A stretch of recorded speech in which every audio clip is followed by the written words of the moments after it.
দর্শক, আমরা এই মুহূর্তে দাঁড়িয়ে আছি সিলেট নগরীর পাটানটুলা এলাকায়। সিলেটের প্রফেশনাল ছয় ছিনতাইকারীকে দর্শক অ্যারেস্ট করেছে পুলিশ এবং আমরা স্থানীয় বাসিন্দাদের সাথে কথা বলে একটু জানবো কি ঘটনা ঘটেছিল এই জিনিস। এটা গাড়ি ছিনতাই করছে, ওরা অপহরণ করছে গাড়ি রাখি বাড়ির সামনে থেকে। তো 6টার মাঝে 4টা ধরা হয়েছে, আরো 2টা রয়েছে।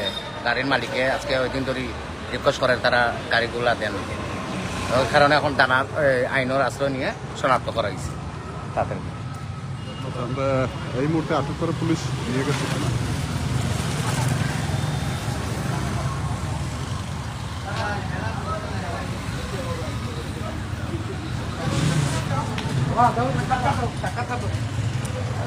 আমরা এইমাত্র এই গাড়ি চুর এবং গাড়ি ছিনতাই করছে, অপহরণ করছে করিয়া এইমাত্র তারা দরিয়া পুলিশে দিছি। আমরা এলাকার মধ্যে কোনো ধরনের ছিনতাইকারী, কোনো ধরনের মাদককুর, কোন ধরনের মাদক ব্যবসায়ী কেউ আমরা এলাকাতে আমরা জায়গা দিতাম না। এই এলাকা আমরা আইনের হাত তুলিয়া দিব, আইনের দরিয়া আমরা দরিয়া নিয়ে আইনের হাত তুলিয়া দিব, আইনকে সাহায্য করবো, হেল্প করবো, সহযোগিতা করবো। আমরা যতটুকু আমরা পারবো আমরা অতটুকু করবো। এই যে ছিনতাইকারী এর মধ্যে তারা রাকিব রাবেয়ার পিছনে তারা রাকিব রাবেয়ার পিছনে প্রত্যেক দিন এই রাকিব আলী মেডিকেলের এখানে বুথ আছে, বুথের বা বাগানে ঢুকা যায়, বাগানের ওখান থেকে বাড়ায় বাড়ায় প্রত্যেক দিন ক্রাইম করে। রাকিব আলী থেকে রুগী আয়, রুগীসকল আহিলে নিরীহ রুগীসকলৰ টেকা পইচা মোবাইল ওটাই নেগি ওখানে থাকে, বাগানো লইয়া গিয়া তারা এই মোবাইল আত্মসাৎ করে। এখন এইগুলারে ধরা যায় না, এরা একটা চক্র। এগুলারে ও আস্তে ধীরে এখন আস্তে আস্তে আস্তে আস্তে এগুলোকে লাগিয়া আর ওগুলোকে লাগিয়া বাড়ায়, তারা এগিয়ে আর ওগুলো ধরাইয়া দেয়, ও তারার মাইর করিয়া ধরা খার।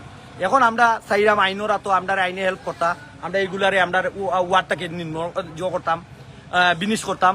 এই চাঁদাবাজ, এই ছিনতাইকারী, এই মাদক ব্যবসায়ী এগুলারে আমরা নিঃস্ব করিয়া আমরা আইনের আওতায় দিতাম। আমরা এই প্রতিজ্ঞা করছি আমরা ওয়ার্ডও এই ধরনের কোনো ক্রাইম আমরা রাখবার দিতাম না। ইনশাল্লাহ দেখা হবে আবার। আপনার মোটরসাইকেল তো চুরি হয়েছে না? কার ও ওই আমার এলাকার একজন মানুষ তার কার চিন্তাই হয়েছে। এমন চিন্তাই হওয়ার পরে 3 দিন এই জায়গা আমরা চেষ্টা করছি যে কোনো ধরনের সমাধান নিয়ে যায়, গাড়িটা নিয়ে মিলে। 3 দিনের পরেও তারা সব এলাকার মানুষও ব্যর্থ, চোর দেখে কোনো মতো শিকার নাই। তখন আমরা এই লাগে প্রশাসনের হাওলায় দিলাম, তারা প্রশাসনের বাদ বাকি দেখো কিনা করা যায়।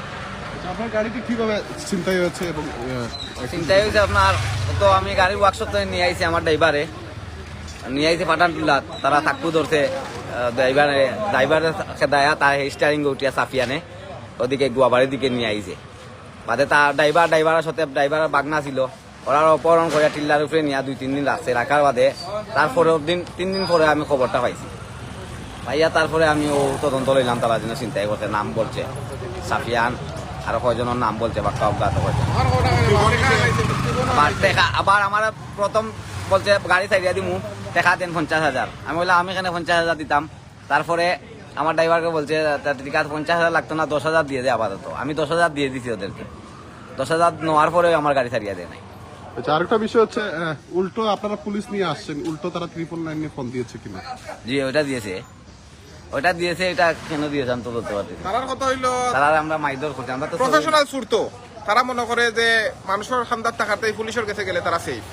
এর লাগে তারা যে সময় তারে আনছি যে তুমি গাড়িটা দিবা কি নাকি তা তোমার পুলিশও দিতাম, তারা উল্টা পুলিশও কল দিলাইছে যে আমরা মানুষের জন্য আটকায় রাখছে। এই লোকটা আমরা কাছ থেকে মানুষের কাছ থেকে তারা পুলিশের কাছে সেফ বেশি।